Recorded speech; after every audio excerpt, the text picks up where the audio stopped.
وہ ان لوگوں کے قریب ہے جنہوں نے رات دن اللہ اللہ کر کر کے ہو کی ضربیں لگا لگا کر اپنے آپ کو اپنے رب کی ذات میں فنا کر کے اور خالق کائنات جل جلالہ کی بارگاہ میں سجدے کر کر کے قیام کر کر کے رکوع کر کر کے اپنے مالک کو راضی کیا ہے. اور جس نے اپنے مالک کو راضی کیا ہے پھر خالق کائنات جل جلالہ کی رحمتیں اس بندے کے قریب ہو جاتی ہیں. اور جس ہستی کی بات ہم کرنے آئے ہیں اور جس ہستی کے عرص پہ آئے ہیں، میں نے ان کے بارے میں پڑھا کہ انہوں نے 500 کتابیں لکھی. 500 کتابیں لکھی ہیں. آج یہ دور ایسا ہے کہ لوگ ایک کتاب لکھتے ہیں، پھر اس کے چیپٹرز علیحدہ علیحدہ چھپواتے ہیں، پھر اس چیپٹرز کی بھی علیحدہ علیحدہ سے تشریح مختلف زبانوں میں کروا کے اور سمجھتے ہیں ہم نے بہت زیادہ کتابیں لکھی ہیں. لیکن حضرت نے ایسا نہیں کیا. ہر کتاب ایک الگ عنوان پر ہے اور ایک الگ مضمون پر ہے اور علیحدہ علیحدہ زبانوں میں ہے. تو جس ہستی نے علم کی اتنی خدمت کی ہو، اللہ نے جس کو علم کا اتنا انداز اور علم کی اتنی رحمت جس کو اللہ نے عطا فرمائی ہو، اور میں یہ سمجھتا ہوں یہ کرم مدینے والے کا بھی ہے، یہ کرم نجف والے کا بھی ہے، کیونکہ مدینے والے نے فرمایا ہے انا مدینۃ العلم وعلی بابھا، فرمایا میں علم کا شہر ہوں، علی اس کا دروازہ ہے.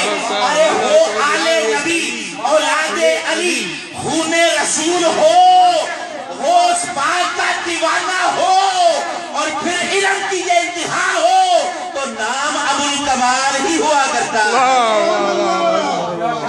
کیا بات ہے، کیا بات ہے. نعرہ رسالت، نعرہ تحقیق، نعرہ حیدری، نعرہ غوثیہ، علماء اہل سنت. بھئی یہ بات، یہ جو بزرگ جلوہ گر ہیں یہاں پر، ان کو نہ دیکھو، یہ اولاد ہے اسی سید کی. یہ کنیکشن جڑا ہوتا ہے. یہ جو روحانی نظام ہے نا، آپ دیکھتے ہیں یہ لائٹ ہے، انہوں نے سوئچ آن کیا تو یہ لائٹ روشن ہو گئی. سوئچ کا کوئی تعلق ہے اس کے ساتھ؟ بے شک. نظری سوئچ آندہ ہے کہنے کی کرنا ہے پر روشن کر دیندہ کمرہ. وہ یہ سوچ دے اے ہوئی سمجھ لو کہ روشنی جدو آئی نا اس سید دی بارگاہ چو انہاں دے مزار چو اللہ اس دنیا کی بھی روشنی دے گا، قبر کی بھی دے گا تے حشر کی بھی دے گا. اب اللہ نے جو قرآن میں فرمایا نا ان رحمت اللہ قریب من المحسنین، کہ اللہ کی رحمت علامہ جلال الدین سیوطی رحمت اللہ تعالی علیہ آپ فرماتے ہیں رحمت کا تعلق ہے رقت قلب کے ساتھ.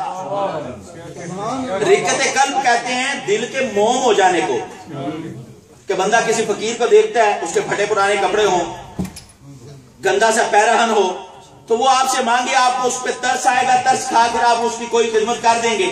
تو یہ جو ترس کھانا ہے نا، یہ کہتے ہیں رقت قلب. اس کو کیا کہتے ہیں؟ گال تھوڑی آسان ہو جائے گی، ذرا اللہ کو سمجھن دی گال کرو کہ رقت قلب رحمت کا تعلق ہے. پیار سے بولے سارے، رقت قلب کے ساتھ رحمت کا تعلق ہے. آن دیو بزرگانو یار کہا دلی پریشان ہوئے اچھی آپ کو ذرا سبحان اللہ. رحمت کا تعلق ہے رقت قلب کے ساتھ، اور رقت قلب کا تعلق ہے قلب کے ساتھ، اور قلب کا تعلق ہے جسم کے ساتھ. اور جسم جو ہوتا ہے وہ کسی طرف میں کسی سمت میں ہوتا ہے. تو جو کسی سمت میں ہو وہ اللہ نہیں ہو سکتا. اللہ جسم سے پاک، اللہ سمتوں سے پاک، اللہ قلب سے پاک، اللہ رقت قلب سے پاک. یا اللہ تو رقت قلب سے بھی پاک، تو قلب سے بھی پاک، تو جسم سے بھی پاک، تو اطراف سے بھی پاک، تو حادث ہونے سے پاک. مالک یہ معاملہ کیا ہے؟ پھر تیری رحمت ہے کیا؟ خالق کائنات جل جلالہ نے فرمایا لوگوں رقت قلب ضروری ہے، قلب بھی ضروری ہے اور جسم بھی ضروری ہے. تو پھر سمجھ لو، آ جاؤ مدینے کی دھرتی پر سیدہ آمینہ کے لال کو میں نے ومار سلنا الا رحمت للعالمین، رحمت نہیں جہانوں کے لیے رحمت بنا کر بھیجا، سراپا رحمت بنا کر بھیجا ہے. اور پھر قربان جاؤں